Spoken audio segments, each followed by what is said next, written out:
अस्सलाम वालेकुम, मैं हूं दिन इम्तियाज़ और आप देख रहे हैं तख्ती ऑनलाइन। हमारी कायनात की खूबसूरती में सिमेट्री का बहुत बड़ा हाथ है। आप अगर चीज़ों को देखें तो चीज़ें आपको नज़र आएंगी कि वो एक ख़ास तरीके से बनी हुई हैं। सिमेट्री हमें हर चीज़ में नज़र आती है। आप फूलों को ले लें, आप जानवरों को ले लें, आप परिंदों को ले लें, इंसेक्ट्स को ले लें, आपको हर जगह पर सिमेट्री नज़र आएगी और आपकी आंखों को सिमेट्रिक चीज़ें बहुत अच्छी लगती हैं। इंसान हमेशा से कुदरत की इस सिमेट्री से बहुत ज़्यादा मुतासिर है और इसका सबूत आपको नज़र आएगा इंसान की बनाई हुई इमारतों में। आप जब भी इंसान का बनाया हुआ काम देखेंगे तो आपको उसमें भी सिमेट्री नज़र आएगी। मैं आपको यहाँ पर कुछ बिल्डिंग्स दिखा रहा हूँ और इन बिल्डिंग्स को देखते हुए आपको अंदाज़ा होगा कि हम भी कुदरत के नक्शे कदम पर चलते हुए सिमेट्रिक चीज़ों को बना रहे हैं।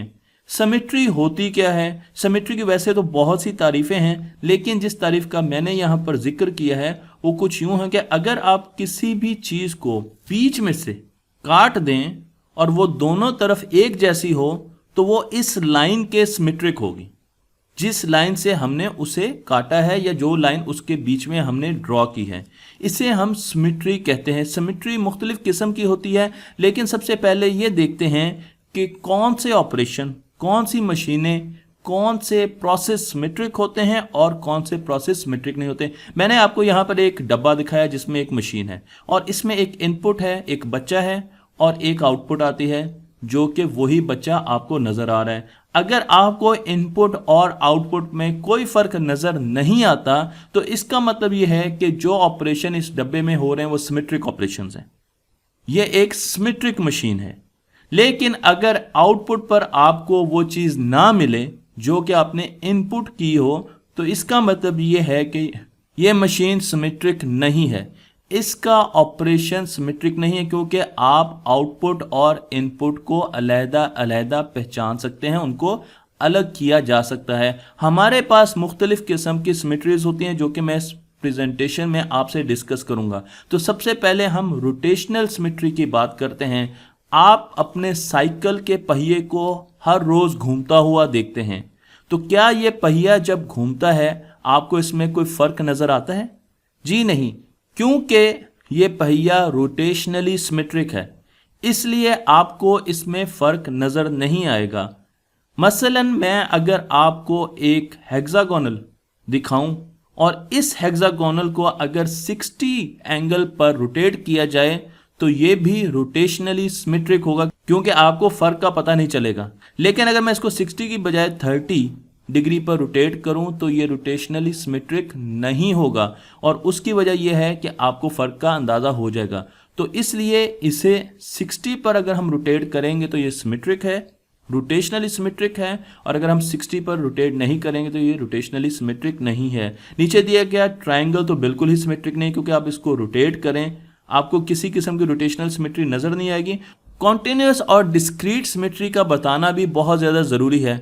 आप देख सकते हैं कि इस पहिए को आप किसी भी एंगल पर 1 degree, 2 degree, 3 degree, 3.4 degree, 10 degree पर रोटेट कर दें, ये सिमेट्रिक रहेगा, ये रोटेशनली सिमेट्रिक है, तो इसे कॉन्टिन्यूस सिमेट्री कहते हैं। लेकिन अगर आप इस हेक्सागोनल को देखेंगे और इसको आप 60 पर रोटेट नहीं करेंगे तो ये हेक्सागोनल रोटेशनली सिमेट्रिक नहीं रहेगा, 30 पर नहीं रहेगा, 70 पे नहीं रहेगा, इसलिए इसे डिस्क्रीट सिमेट्री कहते हैं। तो हमारे पास एक कॉन्टिन्यूस सिमेट्री होती है और एक डिस्क्रीट सिमेट्री होती है। इसी तरीके से दूसरी किस्म की सिमेट्री है जिसे हम रिफ्लेक्शन सिमेट्री कहते हैं। मसलन अगर आप एक तितली को ले लें और उसके बीच में एक लाइन लगा दें, इसे लाइन ऑफ सिमेट्री कहते हैं, और उसको फोल्ड कर दें तो आपको दोनों तरफ एक जैसी चीज़ नज़र आएगी, इसलिए हम ये कहते हैं कि ये रिफ्लेक्शन सिमेट्री है। इस बीच वाली लाइन को हम फोल्डिंग लाइन भी कहते हैं, क्योंकि हम फोल्ड भी कर सकते हैं, हम लाइन ऑफ सिमेट्री भी कहते हैं, हम मिरर लाइन भी कहते हैं, हम इसे मुख्तलिफ नाम देते हैं। तो आपको यहाँ पर रिफ्लेक्शन सिमेट्री नज़र आ रही है। इसे एक और सिमेट्री जिसे हम ट्रांसलेशन सिमेट्री कहते हैं वो मैंने आपको यहाँ पर दिखाई है। अगर आप इस छत्ते पर यहाँ पर खड़े और उसके बाद आप मूव करते हैं और यहाँ पर चले जाते हैं तो क्या आपको कोई फ़र्क नज़र आएगा? जी बिल्कुल नहीं नजर आएगा।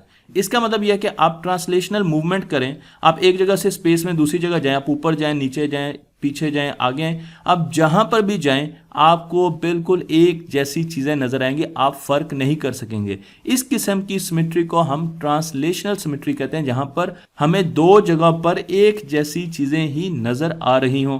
मसलन मैं इस चेस बोर्ड की आपको मिसाल देता हूं। अगर आप इस व्हाइट बोर्ड पर खड़े और अगर आप इस व्हाइट बोर्ड पर खड़े तो आपको चीजें बिल्कुल एक जैसी नजर आएंगी। इसलिए हम ये कह सकते हैं कि ये ट्रांसलेशनल सिमेट्रिक चेस बोर्ड है।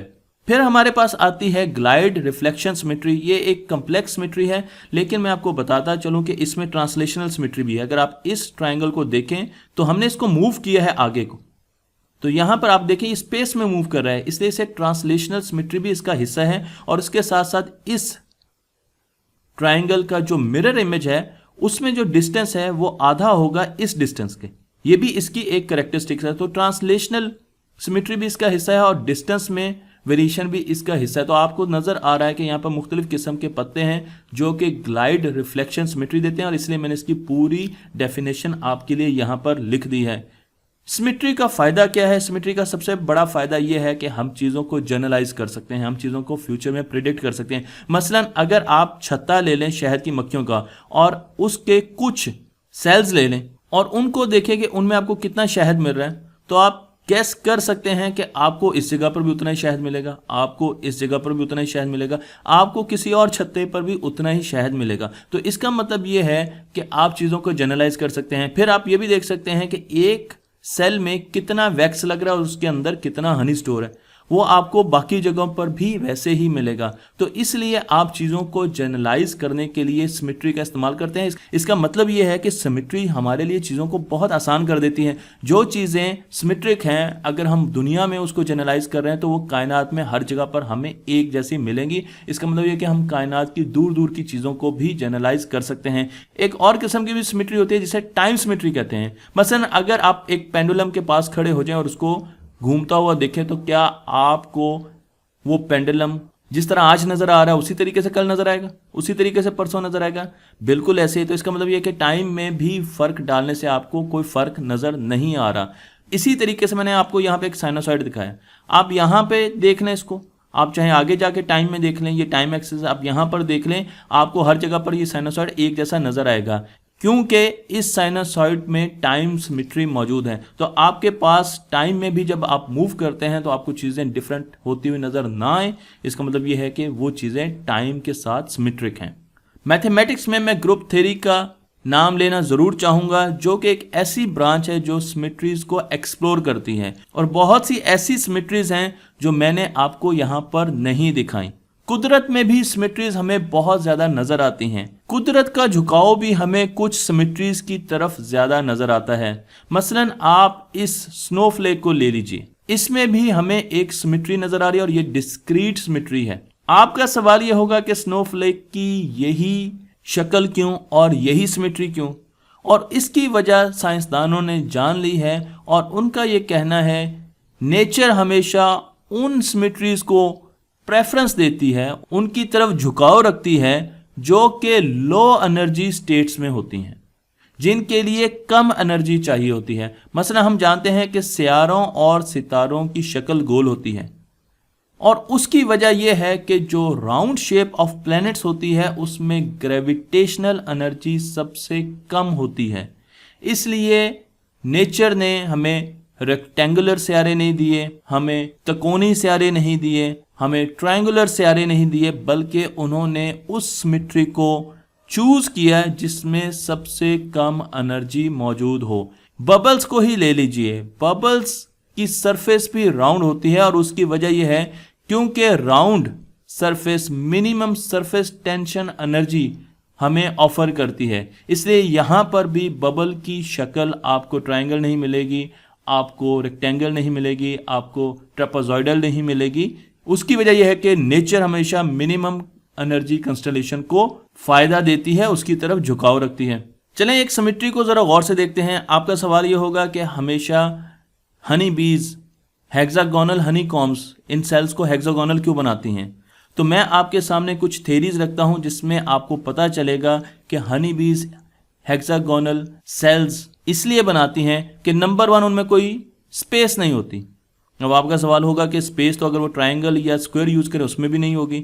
हाँ, अगर हम सर्कल यूज़ करें तो उसमें स्पेस होगी और हमारे पास स्पेस ज़ाया होगी। इसलिए हनी बीज बहुत ज़्यादा इंटेलिजेंट है और वो ऐसे शेप का इस्तेमाल करती हैं अपने हनीकॉम्ब बनाने के लिए जिसमें स्पेस ना हो बीच में, उसके साथ साथ मैक्सिमम स्टोरेज हो। और हमें आज की साइंस कहती है कि मैक्सिमम, इस पर रिसर्च की गई है कि मैक्सिमम स्टोरेज हेक्सागोनल शेप्स में होती है। स्मॉलेस्ट पैरामीटर, अगर आप स्क्वायर का, रेक्टेंगल का, इनका साइज एक रखकर अगर इनका पैरामीटर कैलकुलेट करें तो स्मॉलेस्ट पैरामीटर जो कि हमें रिसर्च बताती है वो हेक्सागोनल की होती है। इसी तरीके से हेक्सागोनल में वैक्स इसकी बाउंड्रीज पे बहुत ज़्यादा कम इस्तेमाल होती है, इसलिए हनी बीज को बहुत ज़्यादा कम वैक्स यूज़ करनी पड़ती है हेक्सागोनल कंटेनर्स बनाने के लिए। कुछ साइंसदानों ने सोचा कि इसकी शक्ल बिल्कुल एक जैसी क्यों होती है, इरेगुलर शक्ल क्यों नहीं होती, कुछ हेक्सागोनल जो सेल्स हैं वो बड़े हों, कुछ छोटे हों। और उसकी वजह यह है कि अगर हनी बीज, शहद की मक्खियां मुख्तलिफ साइज के सेल्स बनाती तो एक मक्खी को दूसरे मक्खी का इंतज़ार करना पड़ता कि वो अपने साइज का सेल बना ले और उसके बाद वो लाइन में लगकर अपनी बारी का इंतज़ार करे। और जब पहली मक्खी अपना काम कर ले तो उसके बाद वो उसका साइज देखते हुए अपना साइज चूज करे और उसके मुताबिक अपना सेल बनाए। लेकिन क्योंकि ये सेल के साइज बिल्कुल एक जैसे हैं, इसका मतलब ये है कि मुख्तलिफ मक्खियाँ मुख्तलिफ जगहों पर एक जैसे सेल बना सकते हैं, यानी पैरेलल प्रोसेसिंग कर सकते हैं, मल्टीटास्किंग कर सकते हैं। साइंसदानों का यह भी ख्याल है कि इन सेल्स को आज हम हेक्सागोनल देख रहे हैं, लेकिन आज से बहुत अरसे पहले शायद ये ट्रायंगल हो या स्क्वायर हो, और फिर आहिस्ता आहिस्ता एवोल्यूशन के ज़रिए शहद की मक्खी ने सीखा कि उसे हेक्सागोनल सेल्स बनाने चाहिए ताकि उसको कम वैक्स का इस्तेमाल करना पड़े और उसको ज़्यादा से ज़्यादा शहद स्टोर करने की गुंजाइश मिल सके। यही चीज़ मैंने आपको यहाँ पर दिखाया कि तमाम मक्खियाँ एक ही साइज़ के सेल बनाती हैं, इसलिए तमाम मक्खियाँ पैरेलल में काम कर रही होती हैं। अगर मुख्तलिफ साइज़ के सेल बनाती तो वो लाइन में लगी होती है और एक दूसरे का इंतजार कर रही होती है कि वो अपने साइज़ का सेल बनाए और फिर मैं अपने साइज़ का सेल बनाऊंगी। हमने सिमेट्रीज की बहुत बात कर ली, लेकिन कई जगह पर हमें सिमेट्रीज यूनिवर्स में नज़र नहीं आती। इन चीज़ों को अगर माइक्रोस्कोप के नीचे रखकर देखा जाए तो आपको एटम के लेवल पर जाकर सिमेट्रीज नज़र आना शुरू हो जाएंगी। इसका मतलब यह है कि ये वो चीज़ें हैं जो नॉन सिमेट्रिक हैं, एसिमेट्रिक हैं, लेकिन ये बनी सिमेट्रिक चीज़ों से ही हैं। मसलन आप एटम में देखिए, आपको एटम का चार्ज न्यूट्रल नज़र आएगा क्योंकि एटम में पॉजिटिव और नेगेटिव चार्ज हमेशा बराबर होता है और ये इसकी सिमेट्री है। तो इसलिए सिमेट्री हमारे पास हर जगह पर मौजूद है। इसी तरीके से मैटर को देखिए, मैटर के मुकाबले में हमारे पास एंटी मैटर भी है। हमें आज तक ये समझ नहीं आई कि नेचर ने क्यों मैटर को एंटी मैटर पर प्रेफरेंस दी, क्यों नेचर का झुकाव मैटर की तरफ है, क्योंकि हमें अपनी कायनात में तो हर जगह मैटर नज़र आ रहा है, एंटी मैटर तो हमें कहीं नज़र ही नहीं आता है। इसका मतलब यह है कि हमारी यूनिवर्स मैटर को फेवर करती है। इन चीज़ों पर हम बहुत ज़्यादा रिसर्च कर रहे हैं कि हमें प्रोटॉन्स तो मिलते हैं लेकिन एंटी प्रोटॉन नहीं मिलते, हमें इलेक्ट्रॉन तो मिलते हैं लेकिन पॉजिट्रॉन्स नहीं मिलते। साइंसदानों ने ये जानने के लिए रिसर्च की, उन्होंने कुछ सिमेट्रीज की शेप्स को बदल कर देखा। मसलन एक शेप मैं आपको यहाँ पर दिखा रहा हूँ, इनको जेनेटिकली मॉडिफाई किया और इनमें एंटी क्लॉकवाइज की बजाय इनको क्लॉकवाइज करने की कोशिश की, इनकी राउंडनेस को। लेकिन उनको जानकर हैरानी हुई कि उन स्पीशीज की सेकंड एंड थर्ड जनरेशन में ओरिजिनल रोटेशन वापस आ चुकी थी। इसका मतलब यह है कि जिससे साबित हुआ कि नेचर कुछ खास सिमेट्रीज को एक दूसरे पर तरजीह देती है। जब भी हम किसी चीज़ को मूव करते हुए सोलर सिस्टम में देखते हैं तो हमें नज़र आता है कि ये सारे के सारे एंटी क्लॉकवाइज मूव कर रहे हैं। हमें यूनिवर्स में ज़्यादा चीज़ें, ज़्यादा मोशन एंटी क्लॉकवाइज नज़र आ रहे हैं। इसी तरीके से एक और सिमेट्री है जिसे हम फ्रैक्टल्स कहते हैं। ये एक ऐसी ज्योमेट्रिक शेप है जिसके अंदर हमें सिमेट्रीज ही सिमेट्रीज नज़र आती हैं।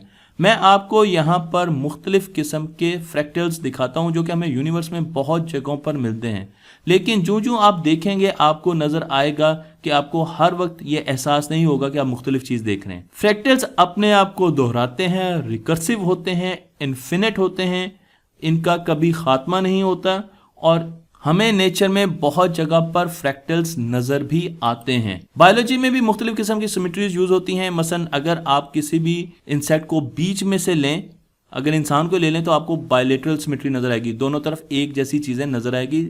इसी तरीके से हमारे पास रेडियल सिमेट्री भी है, इसको मैं घुमा कर देखूं बीच में इस सेंटर पॉइंट पे तो हमें ये सिमेट्रिक नजर आएगा। और उसके अलावा कुछ चीज़ों में हमें सिमेट्री नहीं भी मिलती, मसलन आप स्पंज में देख लें तो आपको कोई सिमेट्री नजर नहीं आएगी। और इन सिमेट्री से यहाँ पर मैंने आपको दोबारा दिखाया कि ये बायलेटरल सिमेट्री है, तो अगर आप इसे बीच में से इस क्रैप को काट देंगे तो आपको लेफ्ट एंड राइट साइड बिल्कुल एक जैसी नजर आएंगी। इसी तरीके से स्टारफिश जो है ये डिस्क्रीट सिमेट्री है, क्योंकि आप इसको सर्टेन एंगल पर रोटेट करेंगे तो आपको एक जैसी स्टारफिश नजर आएगी, लेकिन ये रेडियल सिमेट्री है। और इन सिमेट्रीज का हमें फायदा क्या है? एवोल्यूशनरी साइंटिस्ट इन सिमेट्रीज का फायदा उठाते हुए, इन पर तहकीक करते हुए हमें बताते हैं कि वक्त के साथ साथ ट्री ऑफ एवोल्यूशन कैसे बना। आप यहां पर देखिए ये तमाम एनिमल्स हैं जो कि बायलेटरली सिमेट्रिक हैं।